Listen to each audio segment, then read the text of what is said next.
Mana temannya Mas Biar?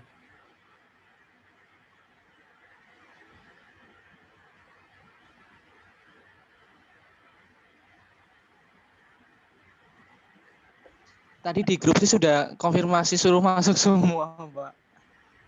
Jadi kalau kayak gitu itu ditunggu aja sebetulnya. Nanti saya masuk nanti kan bisa. Nah, kan makanya saya tunggu 7.10 itu biar mereka pada nunggu di room gitu loh. Room saya masuk nanti kalau kayak gini nanti waktunya habis lagi.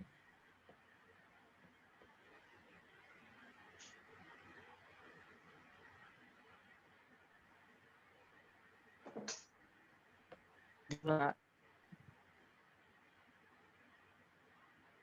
Nggih.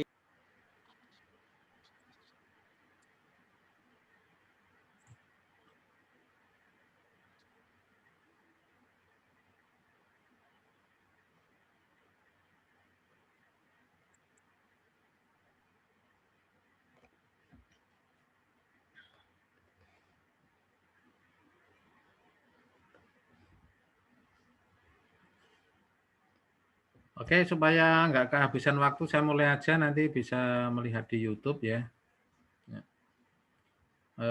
Bismillahirrahmanirrahim. Assalamualaikum warahmatullahi wabarakatuh. Waalaikumsalam warahmatullahi wabarakatuh. Ya. Bentar, suaranya kok kecil ya.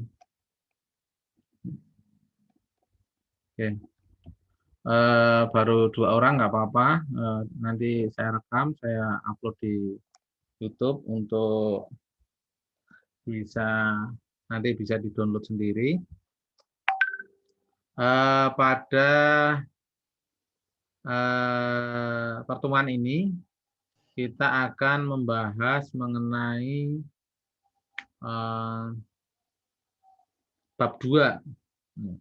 Bab 2 itu isinya apa? Bab 2 itu mengenai tinjauan pustaka dan perumusan model. Ya. Tinjauan pustaka dan perumusan model. Nanti harapannya semuanya nanti sudah bisa. Nah.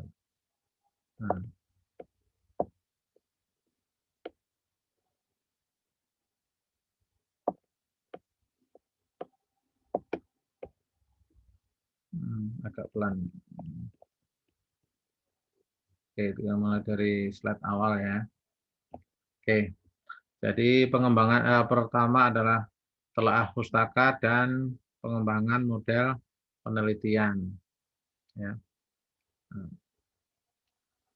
Sebelum itu, sebelum masuk bab 2, nah ini mati ya. Ya.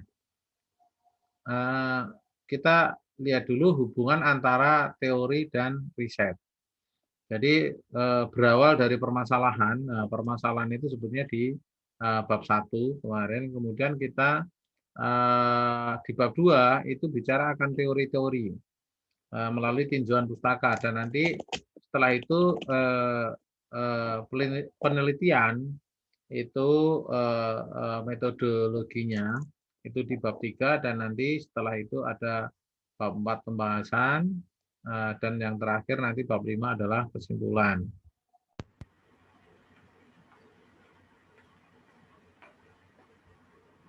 Ya. Putus ya tadi ya. Ini bisa dimonitor Mas? Putus lagi ya. Bisa Pak. Oke. Tadi sempat putus ya. Oke. Bisa Pak. Nggak ada gambarnya.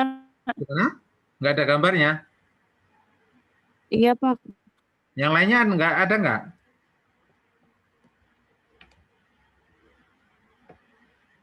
Sama Pak. Sama Pak. Oke. Tak ulangi, tak share screen lagi kalau gitu.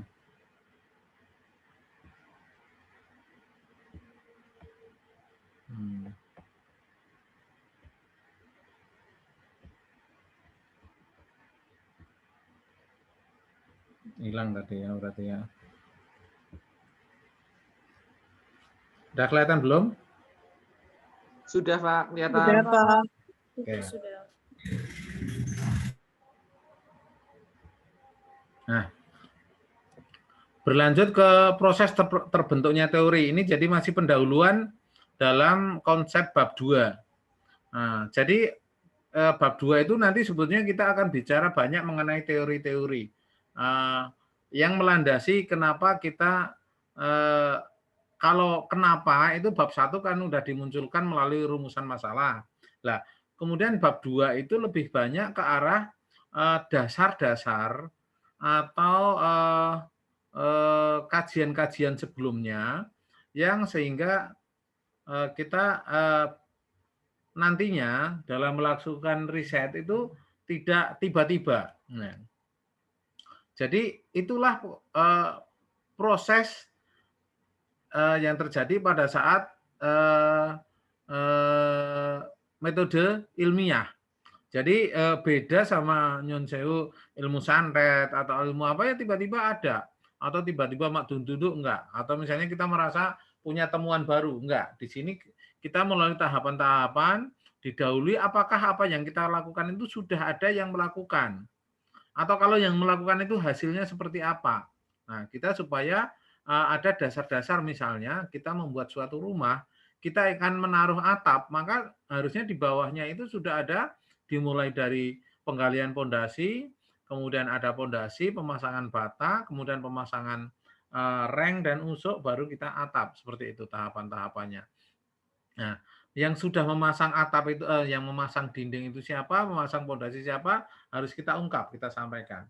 Nah, teori yang benar yang terjadi ketika ada banyak pendapat diuji, hasilnya sama, pendapat lagi diuji, hasilnya sama, pendapat lagi diuji, dan selalu benar, itu akan terbentuk namanya teori. Fungsi teori dalam penelitian itu pertama adalah untuk penjelas, seperti tadi, ketika sesuatu ada itu bisa diterangkan bahwa kejadiannya seperti ini, seperti ini. Nah, teori penjumlahan, nah, saat ini ketika Anda ditanya, berapa 2 tambah 2? Mungkin Anda dengan cepat akan menjawab 4. Karena apa? Anda sudah memahami dari awal bahwa itu adalah operasi penjumlahan.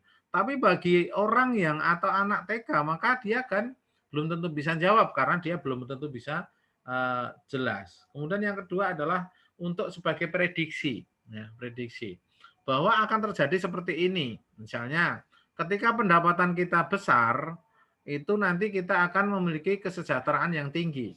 Nah, itu prediksi. Walaupun kenyataannya bisa beda. Nah, ketika bisa beda, itu juga bisa diteliti. Kemudian sebagai kontrol. Sebagai kontrol apa? Loh, pendapatannya tinggi kok nggak kaya, nggak sejahtera, ada apa? Gitu kan. Harus dikontrol. Artinya ada pengendalian. Itu sebagai faktor yang harusnya ternyata dia boros. Oh, ternyata anaknya sekolah di luar negeri. Oh, ternyata banyak utang. Itu karena ada fungsi kontrol di situ. Nah, kemudian contoh di sini ada contoh telaah pustaka. Nah, contohnya adalah berjudul analisis pengaruh pemberian insentif lingkungan kerja, kepemimpinan, hubungan antar teman sejawat terhadap semangat kerja karyawan. Nah, tentunya ada hal-hal sumber yang berbeda ketika kita membuat buku, bukunya buku referensi misalnya, biasanya buku referensi ya, bukan buku textbook, ya, bukan buku ajar. Kalau buku referensi atau monograf itu seperti penelitian. Maka yang pertama tetapkan variabel yang akan diteliti. Yang kedua, cari sumber bacaan yang relevan. Nah, kemudian buat daftar isi, baca seluruh isi topik dan deskripsikan teori. Nah, sebetulnya ada kalau Anda nanti sebetulnya lebih ke arah pendekatannya adalah jika itu artikel. Nah, jika kita akan menulis artikel dalam telaah pustakanya, yang pertama adalah carilah jurnal SDM. Jadi jurnal itu banyak sekali. Nah, salah satunya adalah karena tadi analisis pengaruh pemberian insentif, maka adalah cari jurnal-jurnal yang berhubungan dengan sumber daya manusia. Kemudian carilah jurnal atau artikel dengan variabel di atas. Apa misalnya pemberian insentif, lingkungan kerja, kepemimpinan, hubungan antar teman sejawat, dan semangat kerja karyawan. Jadi kata kuncinya nanti itu yang diambil supaya tidak terlalu luas dan tidak tersesat dalam rimba jurnal. Jadi pada akhirnya nanti, mungkin mulai sekarang Anda harus mulai membuka-buka, membaca jurnal. Harapannya nanti pada saat ditetapkan Anda harus mengajukan judul atau online, Anda sudah siap. Nah, sebagaimana disampaikan pada pertemuan kemarin, untuk bisa melihat gap atau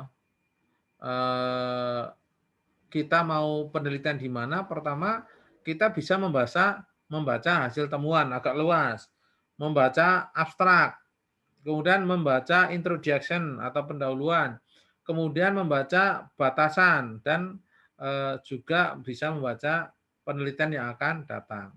Kemudian deskripsikan hasil pertemuan antar artikel. Ini masih pendahuluan. Nah, apa bedanya penelitian empiris nanti dengan teoritis? Nah, dalam penelitian empiris ini untuk melihat penelitian sebelumnya. Jadi ketika kita membuat rumusan masalah, kita bisa melihat kekurangan-kekurangan penelitian sebelumnya. Yang kedua, mengetahui apa yang telah dihasilkan dari jurnal sebelumnya. Kemudian mengetahui perbedaan dengan penelitian sebelumnya.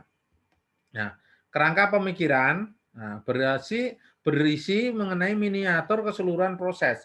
Jadi nanti ketika Anda membuat kerangka pemikiran, isinya mengapa penelitian dilakukan, itu berarti pendahuluan. Jadi ringkasan dari seluruh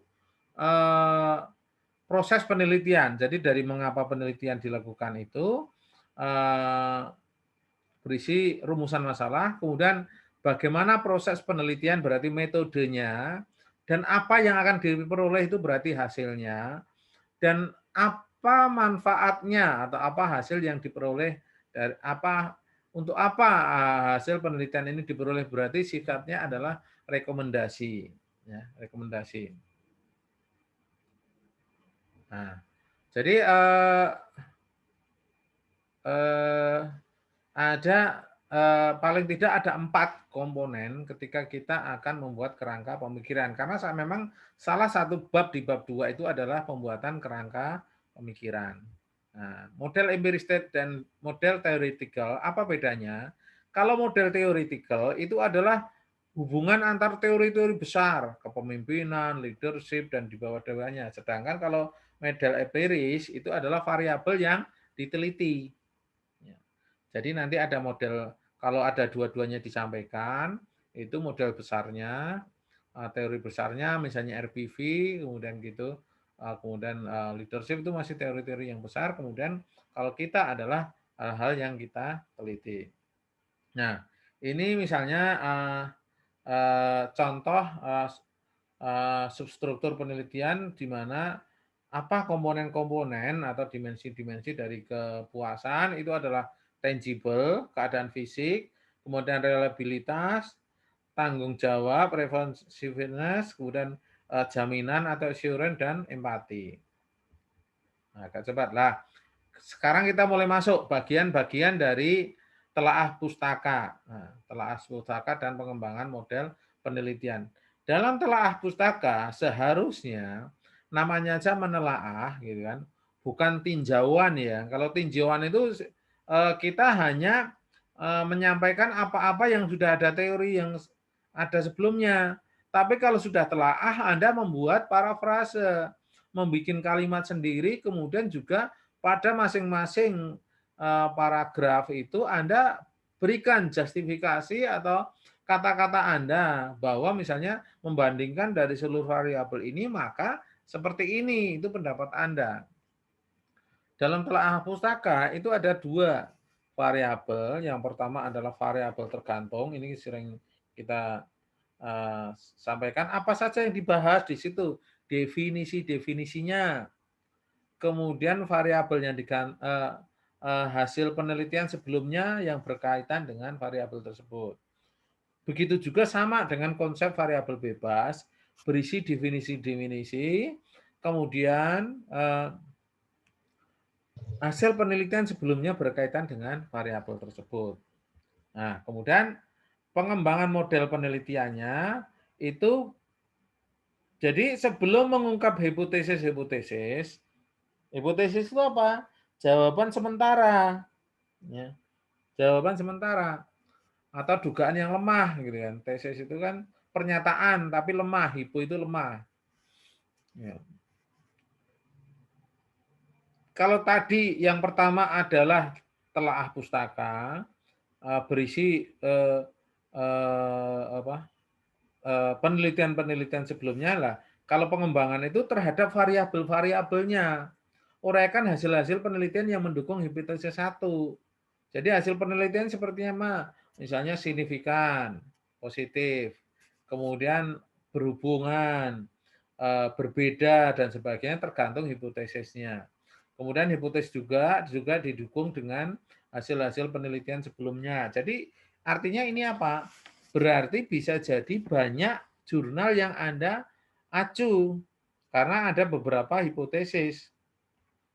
Satu hipotesis pun setidaknya mestinya adalah Anda sebisa mungkin kalau bisa 3 lah jurnal yang diacu. Nah, contoh model penelitiannya seperti ini. Misalnya variabel tergantungnya kesejahteraan. Nah, secara logika, nanti kan kenapa kita membuat suatu model. Secara logika, orang yang pendidikannya tinggi, semakin tinggi pendidikan akan semakin sejahtera atau pendidikan berpengaruh terhadap kesejahteraan. Nah, namun demikian kesejahteraan itu ternyata tidak semua, semua yang pendidikannya tinggi itu kesejahteraannya tinggi. Kenapa seperti itu? Maka perlu diterangkan, dijelaskan dengan, oh, saya memediasi, saya taruh mediasi kekayaan. Jadi kalau orang yang berpendidikan tinggi, yang sejahtera, kalau kekayaannya tinggi. Ternyata pendidikan tinggi tidak selamanya kaya. Nah, ini ada suatu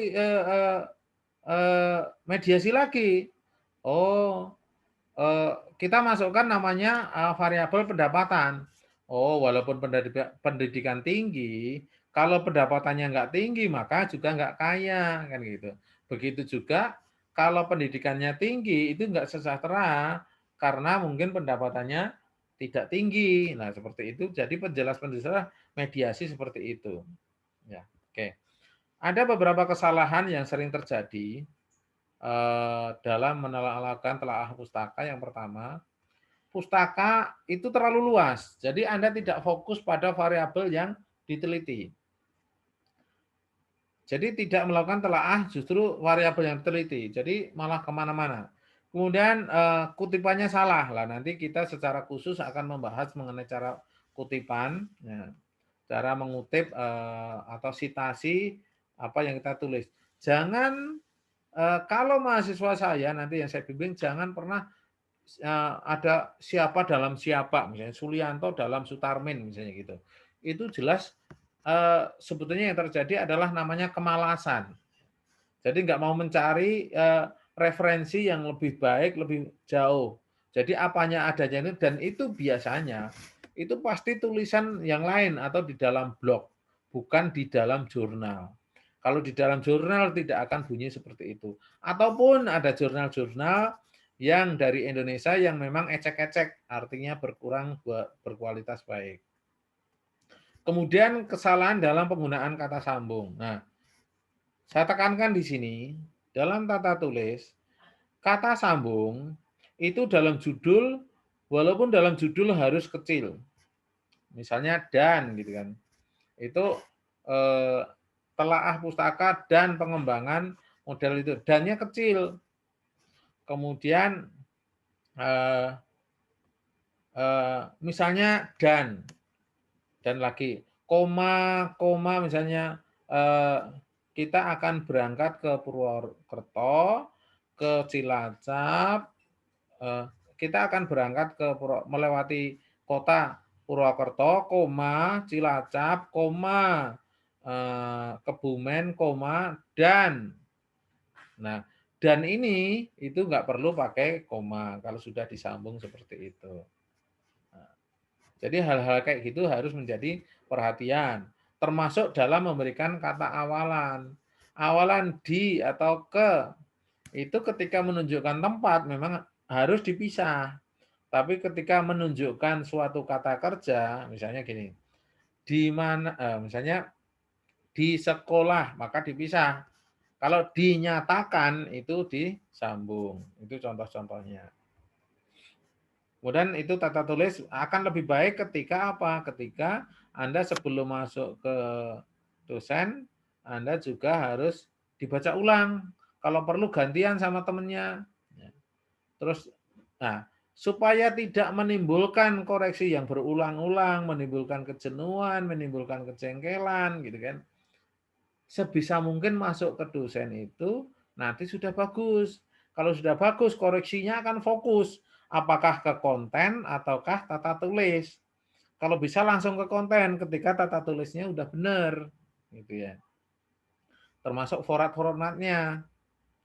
Nah, kemudian hipotesis. Hipotesis tadi sudah saya sampaikan bahwa hipotesis itu adalah jawaban sementara yang hendak diuji kebenarannya. Jawaban sementara. Nah, tidak semua penelitian memerlukan hipotesis. Nah, penelitian yang kualitatif, dalam hal ini disebut namanya eksploratif, dan deskriptif tidak memerlukan hipotesis. Jadi yang memerlukan hipotesis kebanyakan adalah penelitian kuantitatif yang memerlukan hipotesis. Manfaat hipotesis pertama adalah menjelaskan masalah penelitian, kemudian menjelaskan variabel-variabel yang akan diuji, pedoman untuk memilih metode analisis, ya, kemudian dasar untuk membuat kesimpulan penelitian. Nah, contoh, terdapat pengaruh positif pemberian insentif, lingkungan kerja, dan kepemimpinan terhadap semangat kerja PT Yasonta. Nah, dari sini sebetulnya kelihatan masalahnya, sumber masalahnya bagaimanakah gitu kan? Bagaimanakah pengaruh pemberian insentif, lingkungan kerja dan kepemimpinan terhadap semangat kerja di PT Yasota? Itu dari situ kelihatan. Dari hipotesis itu kelihatan sebenarnya masalahnya. Kemudian variabelnya kelihatan juga apa? Pemberian insentif, lingkungan kerja, kepemimpinan, semangat kerja. Kemudian dari situ juga kelihatan mana yang independen, mana yang dependen. Yang independen adalah semangat kerja, kan gitu kan. Kemudian metode analisisnya kelihatan juga metodenya dengan apa? Ini adalah karena pengaruh berarti asosiatif. Asosiatif yang bagaimana? Asosiatif yang kausalitas, artinya sesuatu menyebabkan yang lain. Nah, dari sini juga akan kelihatan kesimpulannya. Arahnya juga nanti akan arahnya itu akan bahwa akan terjadi hubungan pengaruh positif. Nah, akan terjadi itu. Kalau sampai tidak terjadi pengaruh, itu berarti bisa jadi kita memang temuan baru atau teori yang kita susun salah atau data-data kita kurang tepat, kan gitu kan. Ketika kita mampu menjelaskan bahwa oh ternyata datanya benar, itu bisa jadi menjadi teori baru. Nah, dasar menemukan hipotesis yang pertama adalah pada teori, sudah kan. Kita teori itu penelitian-penelitian sebelumnya apa saja. Kemudian berdasarkan penelitian terdahulu. Nah, berdasarkan penelitian pendahuluan. Jadi kadang kita itu sebelum melakukan penelitian sesungguhnya kita, sambil bertanya-tanya kita bisa melakukan penelitian pendahuluan termasuk mini riset. Kemudian yang terakhir berdasarkan akal sehat atau rasionalitas. Jangan sampai kebalik-balik. Jadi misalnya akal sehatnya motivasi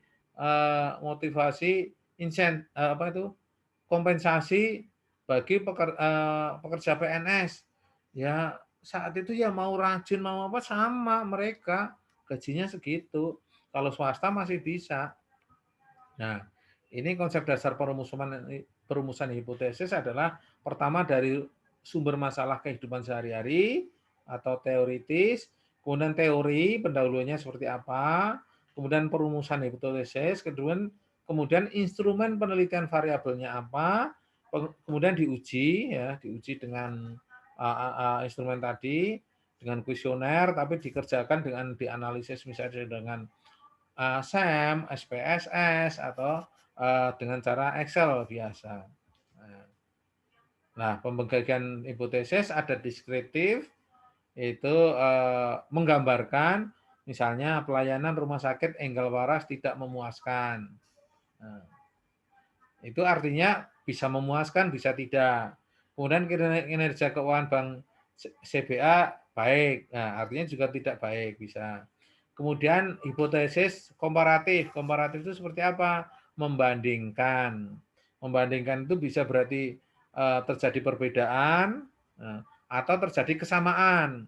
Misalnya rumah sakit Enggal Waras, Enggal sembuh lebih memuaskan dibandingkan pelayanan rumah sakit Enggal Waras. Ya, Enggal sembuh akan lebih memuaskan Enggal Waras. Jadi membandingkan. Kemudian keuangan PT CBA lebih baik dari PT misalnya kinerja bank Poli misalnya gitu. Nah, kemudian asosiatif itu bisa berarti hubungan, bisa juga berarti kausalitas atau sebab akibat. Misalnya kepuasan pasien berpengaruh positif terhadap loyalitas pasien. Nah, ini contoh-contohnya. Dan sebagainya silahkan dilihat. Nah, ada dua macam hipotesis. Yang pertama hipotesis nol yang menyatakan berarti tidak terdapat perbedaan atau hubungan atau tidak ada pengaruh. Sedangkan hipotesis yang lain namanya hipotesis 1 atau hipotesis alternatif HA. Kalau yang tadi yang pertama H0, ini HA. Dan biasanya yang diuji adalah HA-nya ini. Jadi yang menyatakan perbedaan. Nah, jadi kalau hipotesis 0 ditolak, berarti memang yang diterima yang alternatif, gitu kan. Nah, kemudian ciri-ciri hipotesis yang baik itu dinyatakan dalam kalimat yang tegas. Jangan bulet-bulet, jangan karpe mungkin indah tapi malah nggak masuk menjadi tidak jelas. Dapat diuji secara alamiah yang kedua dan menjadi dasar dalam merumuskan hipotesis yang kuat. Ini contoh hipotesis. Barang jelas memberikan misalnya faktor harga, merek, kualitas, dan desain memberikan pengaruh yang berarti terhadap keputusan pembelian sepeda motor. Ya kalau sudah pengaruh itu sebenarnya sudah berarti, gitu kan. Termasuk dalam nanti signifikan. Yang kedua misalnya faktor kualitas mempunyai pengaruh paling berarti terhadap keputusan. Jadi sebenarnya harusnya sederhana. Misalnya faktor kualitas berpengaruh terhadap keputusan pembelian sepeda motor itu cukup, ya, jelas, clear. Nah, kesalahan yang sering terjadi, hipotesisnya itu tidak mendasar, arahnya sudah jelas malah dibikin tidak jelas. Pemilihan katanya menggunakan kata diduga. Hipotesis itu udah jawaban sementara, gitu kan. Kemudian yang kedua berpengaruh signifikan. Kalau berpengaruh itu pasti signifikan. Jadi kan konsepnya seperti itu. Apalagi berpengaruh paling dominan. Ya, nggak ada seperti itu. Oke, demikian kuliah hari ini. Walaupun singkat, mudah-mudahan bisa dipahami secara bersama-sama. Saya tutup. Nanti saya sampaikan bahwa ini saya rekam. Nanti silahkan di-download di YouTube. Sekaligus saya sampaikan materinya ke Anda semua. Terima kasih. Wassalamualaikum warahmatullahi wabarakatuh. Demikian, Mas Indra. Warahmatullahi wabarakatuh. Kalau ada pertanyaan silakan sebelum waktunya habis. Nah, kita agak singkat ini hari ini. Monggo yang mau berdiskusi. Warahmatullahi wabarakatuh. Gimana? Ada pertanyaan atau tidak? Putus ya. Ada pertanyaan atau tidak, Mas, Mbak? Nah, silahkan. Masih ada waktu sedikit. Berapa orang ini? 9 orang. Ya. Nggak ada? Cukup?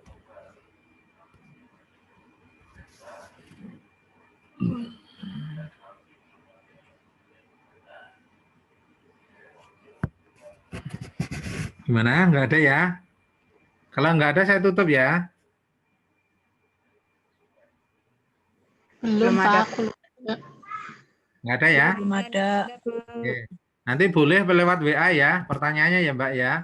Ini nanti saya share videonya juga sama PPT-nya. Kalau saya lupa ditagih aja ya. Oke, terima kasih atas kehadirannya. Wassalamualaikum warahmatullahi wabarakatuh. Iya, Pak. Waalaikumsalam warahmatullahi wabarakatuh. Waalaikumsalam warahmatullahi wabarakatuh. Waalaikumsalam warahmatullahi wabarakatuh.